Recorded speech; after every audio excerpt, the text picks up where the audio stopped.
All right, we live? I think we're live. Hey everyone, welcome to another episode of Market Trading. I'm your host, Tone Vays. Come to you live a little later in the morning, just a busy morning here. Woke up this morning, so the price of Bitcoin was down.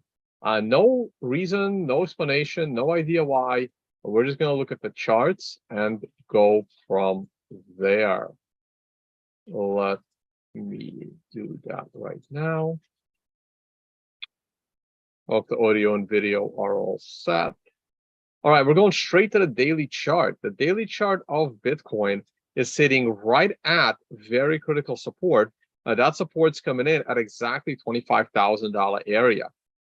Today's low did break yesterday's swing low, and the close so far on this candle is breaking yesterday's swing close. This does create a brand new low in this entire path down. There will be some good news in a little bit, but let me see what that low was. That low was $24,770. Okay.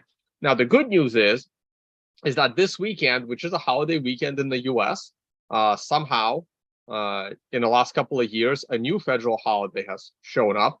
I guess they want to just have people work less and less and less. We'll see how society progresses. But there is now a holiday this upcoming Monday, and also Father's Day this weekend as well. Don't forget that. Now, we are on a 6 on the MRI. So the MRI is going to give us an MRI buying opportunity sometime towards the end of the weekend. That's a good sign. On a weekly basis, we'll get to the position chart in a second. On a weekly basis, we are looking at an MRI buy coming in about 3 weeks from now. We got 2 to 3 more weeks. So that's going to be another incredible potential buying opportunity. I don't want to see it too low. Anywhere in the $24,000 to $25,000 range is critical support. What I don't like is the fact that we have broken below 2 critical moving averages, and we are preventing from these moving averages crossing over. However, I still think Bitcoin's downside is very limited, even though the CMF is an outright disaster. The MACD is also a disaster by crossing over. That doesn't happen often, and the last time that happened, that was a total catastrophe for Bitcoin. So that's not the last time that happened. It actually happened back here, back in April of 22, along with November of 21. But November of 21 was the bad one. And the RSI, however, is actually not in that bad of a shape. RSI is still bullish. We're still plenty of room to support. So RSI is a bit of a savior on the oscillators. The CMF and the MACD are a total catastrophe. So sticking with these charts, I've made it very, very clear that the moment current candle starts breaking the lows of the prior 3 candles, we are going to lower our position all the way to 20 or 25% bullish position. And that's exactly what we are doing the moment the price of Bitcoin had broken $25,500. That's where the lows were made before. And we are now dropping this position. I'm not going to cheat. I'm going to say we're dropping it to 25%. The reason we're still in a bullish position is because the long-term moving average is still rising. It has not yet started to decline, and it looks like it'll still be rising for the next few candles. Now, I'm comfortable with this 25% position. The TA calls for this 25% position. This is the Tyler Jenks's Consensio, and I do need to release that video for free. But I do want to watch it with you guys, so or maybe sometime this summer we'll do that. That's correct. I am selling half of the position, and if it goes any further, we're going to sell more. Unfortunate. The good news is, however, that in order for us to be 100% bullish, we may not need to go up as high as we did before. We may only need to go up, above 26.5. To go from 25% bullish all the way back to 100% bullish. That's the only good news I have for you. Okay, before I go on, the financial summit is, oh, speaking of financial summit, we're going to do financial summit spaces at 2 p.m. today.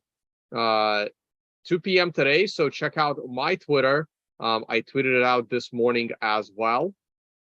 Come and join us at 2 p.m. Eastern to discuss all things market coming up in a few hours on Spaces.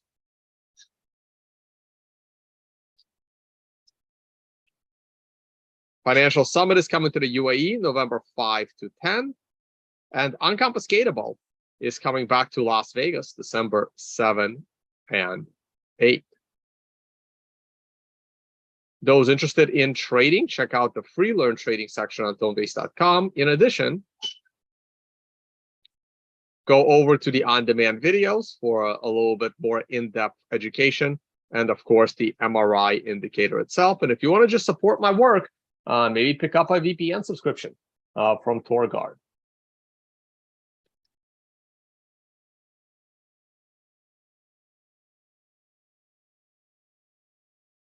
All right, this is the short-term chart. The short-term chart is not signaling much. We did have brand new lows, so not much to say on that. GBTC discount is actually not doing that badly considering the price of Bitcoin is dropping. That's a little surprising, but welcome news.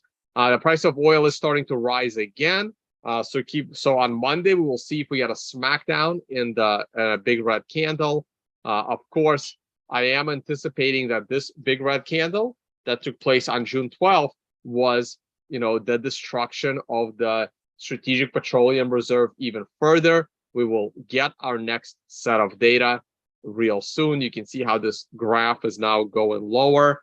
So you can see where we are. We're at 351.5 million barrels.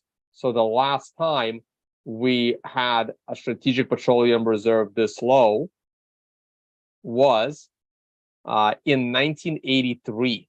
So August of 1983 was the last time we were sitting lower than this. That's exactly 40 years ago. 40 years ago. You guys have no idea how insane that is. I know no one thinks about the Strategic Petroleum Reserve, but it's incredible. So 40 years is what's been wiped out in the current Biden administration of national security for our petroleum. That's okay. We'll see where it all goes. Natural gas, you can see natural gas pumping to the upside. Again, not surprising. We've been anticipating this. It's been a reversal in natural gas. Been talking about it almost every day. Those that took the bullish trades in the futures markets are doing well. Gold, I remained bullish on gold, even with this little dip yesterday. This candle is now rebounding to the upside, and I will remain bullish on gold, anticipating new swing highs leading to all-time highs. The stock market is rallying to the upside once again. This was expected here on this channel going back to October, where we had a monthly and weekly MRI buys. People continue to be dumbfounded and confused why the stock market is rising when we are in a recession. And I don't know how many times I've explained this to people that this time it actually is different, and we will have a rising stock market even in a collapsing economy. I know it's very hard for people to comprehend, but comprehend they will when they continue to stay out of the market as it continues to make new all-time highs.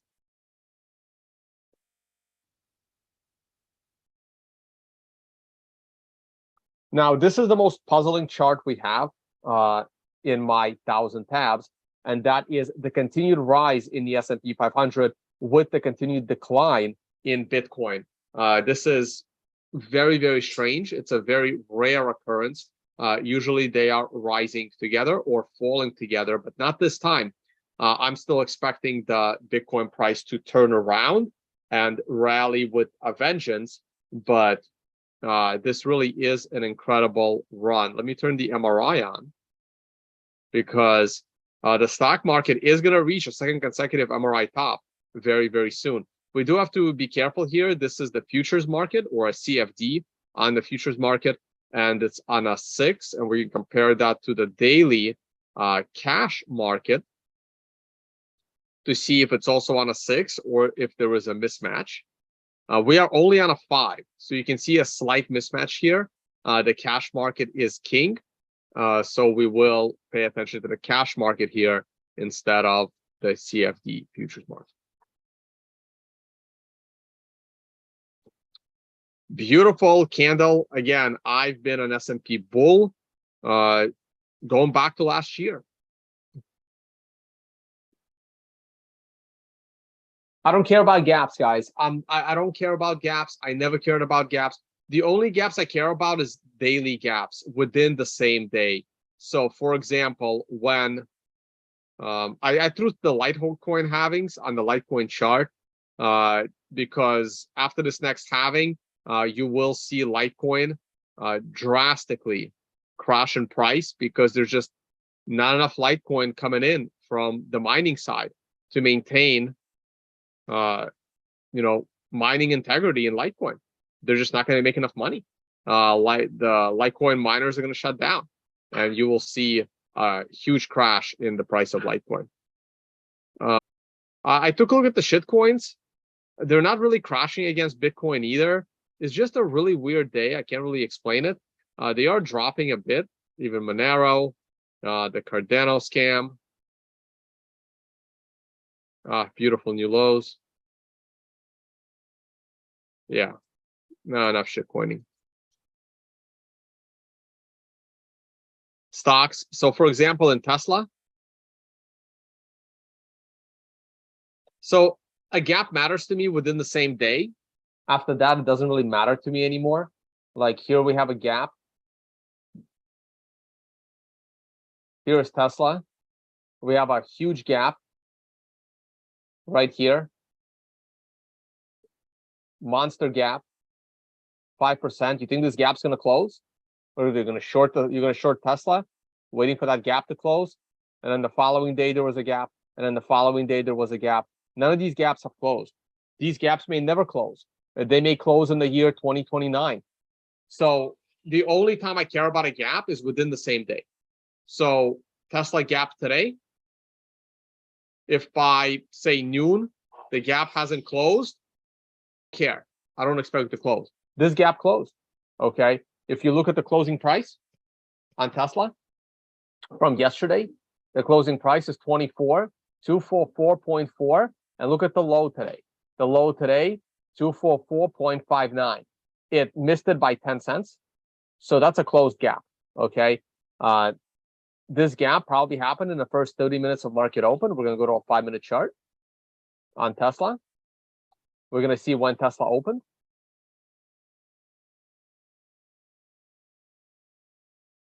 That's a little strange. Gap down. Oh, okay. Gap down versus the close. Wait, that's weird. Hold on. What am I missing here? Oh. What the hell was I looking at? Was that the weekly chart? My bad. That was the weekly chart. That's why. Thought it was the daily chart. Okay. So again, gaps matter within the same day. That was a weekly chart. So gaps matter within the same week. Sorry about that. So this gap right here doesn't matter to me anymore. Is it going to close the gap? Is it not going to close the gap? I don't care. If it doesn't close the gap within the candle, within the same candle, that gap is no longer relevant. I'm not I don't know why there's this obsession with gaps. If you do a proper gap analysis, like 80% of gaps never close. So why in the world are people so hell-bent on gaps? I don't get it. But again, I don't care. Yes, we just closed this gap and it happened within 3 candles. That's great. Are we going to close this gap? I have no idea. Are we going to close the gap before that? I have no idea. Are we going to close the gaps at the low? Who knows, right? There's a huge gap down here. How long are you going to wait? Again, you're going to wait a decade? So who knows, right? So the only time I care about gaps is in the first 30 minutes of market open or on the first day of a weekly candle. That's it. If the gap doesn't close, that gap's now irrelevant.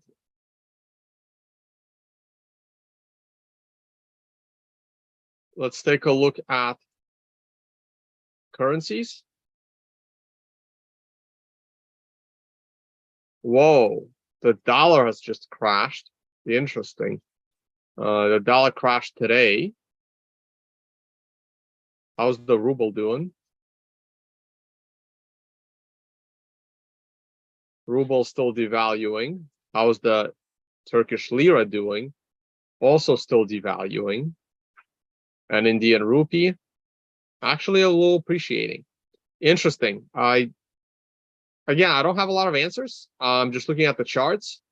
I'm still bullish on the US dollar over the rest of the decade, regardless of the United States' insane political issues. Is anybody else's Twitter feed completely dominated by the discussion of Michelle versus Mike Obama? Because that's literally my entire homepage on my Twitter feed. It's just dominated by that. What the hell is this? Somewhere. I don't know, like now that I'm on live air, like you don't see any, but the memes are great. I thought the story died out like a while ago. I thought the story died out a while ago. I mean, I heard all of this, 3-4 years ago, 5 years ago, and I thought people just gave up. But I guess now that trans culture continues to get more popular. Oh no, is that kids near Biden? No, Putin. That's okay. Anytime I see kids with the vicinity of Biden, it's just cringy. What the hell is going on here? I don't know what that is.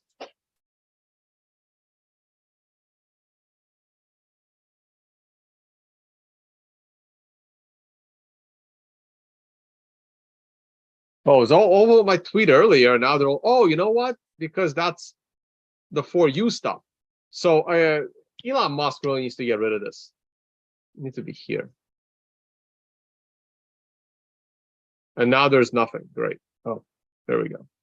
I was on the wrong thing. This thing For You is so kind of useless. Just shows you a bunch of garbage from people you don't even follow. Here we go.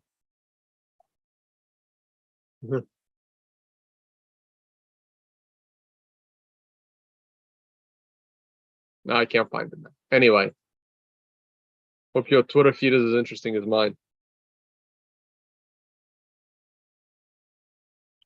Oh, and I do think Trump's going to prison. I hope he runs for president from prison, and I hope he gets elected as president from prison, and I hope he pardons himself, which would be hilarious. But in my opinion, I think what Trump actually did commit a crime this time, and he is gonna go to prison for it. Now, I also think that crime was kind of bullshit. So I don't agree with I don't agree with the crime. So therefore, if I happen to be on that jury, I would have pushed for jury nullification and not put Trump in jail for the crime. But I do agree that Trump committed a crime.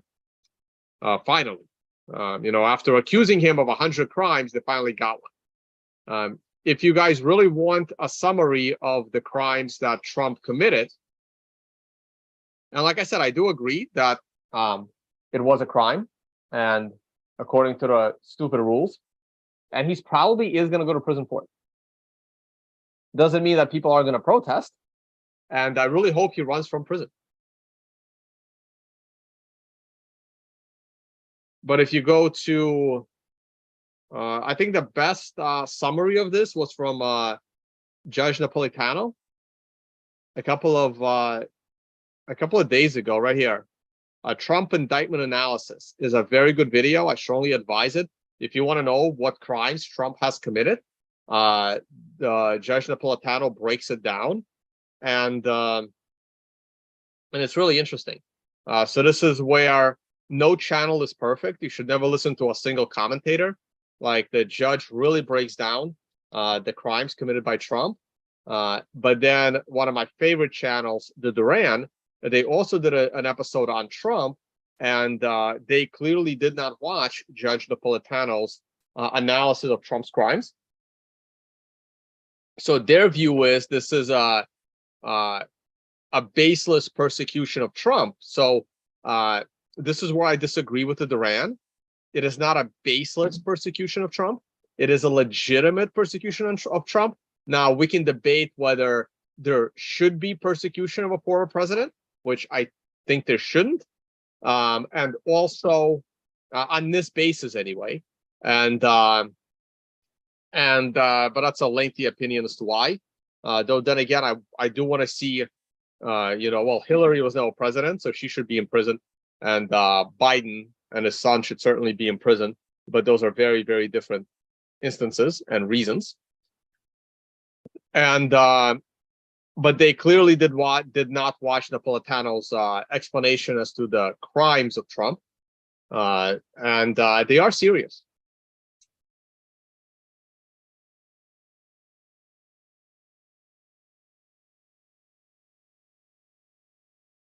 Yeah, man, I don't know when I'm gonna find time to watch these things. This is like 3 hours long. Haven't watched it. Hour long and an hour 45 minutes long. So man, I don't know. I am going to be flying to Panama soon, so not that long of a flight though. All right, guys. That's pretty much it for me. The Ukrainian offensive has completely started, and it's not doing well. I was also a bit wrong on the situation with the dam breach.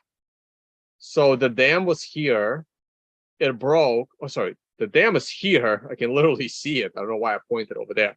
And the dam breach. Now, this is the water that's going to Crimea.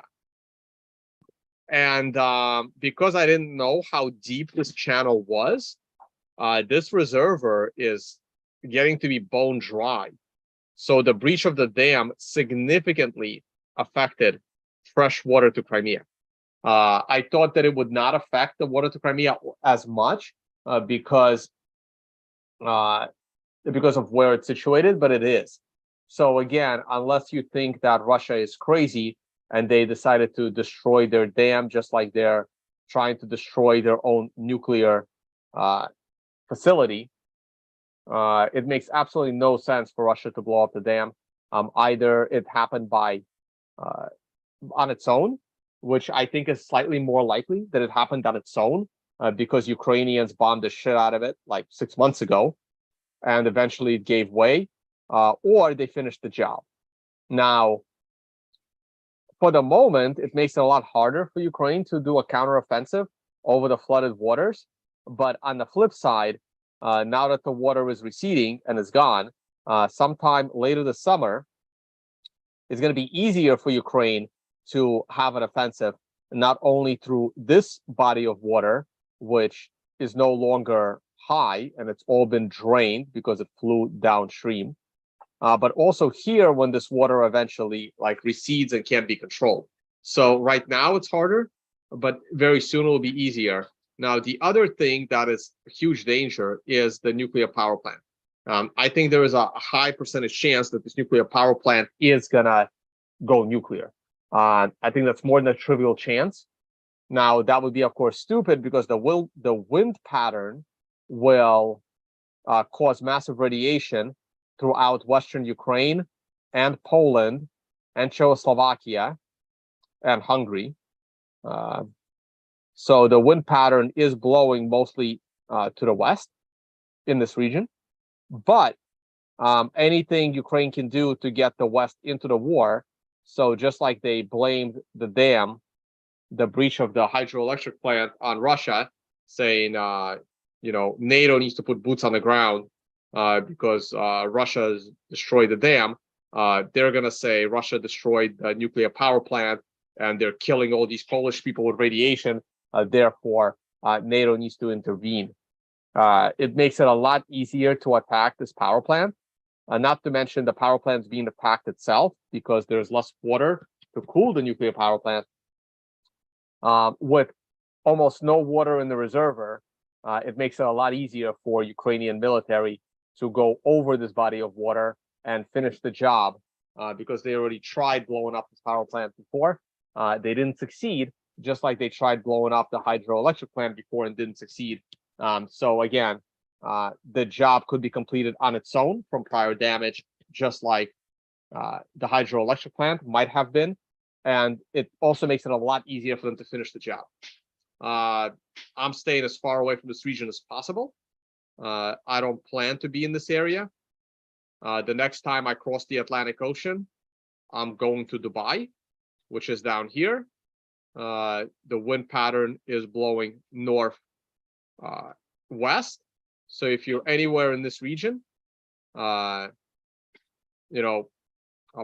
Germany, Czechoslovakia, this is gonna, and of course Ukraine.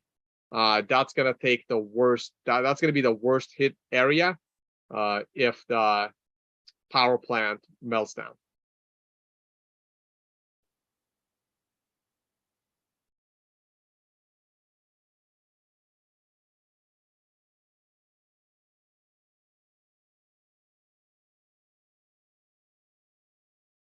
Napolitano is really good.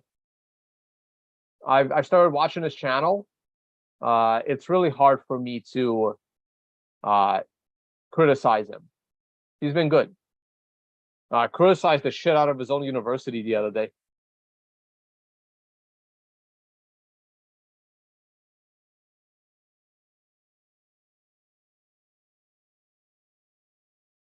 All right, that's it for me today, guys.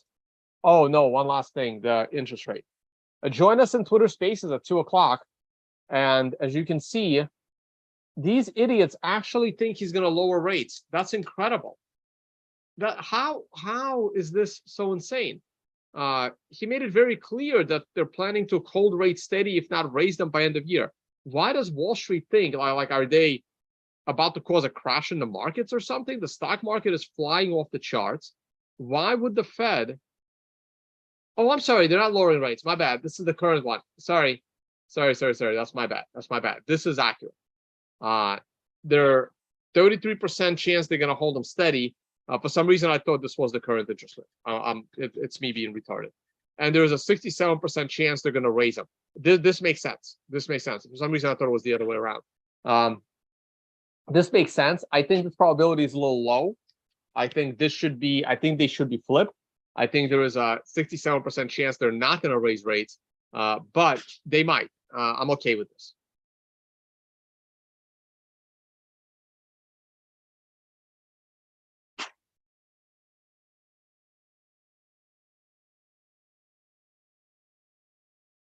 I mean, Napolitano does have only he only has like 4 or 5 guests that are thinking a certain way.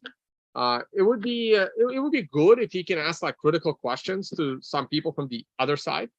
But it's still a very good show.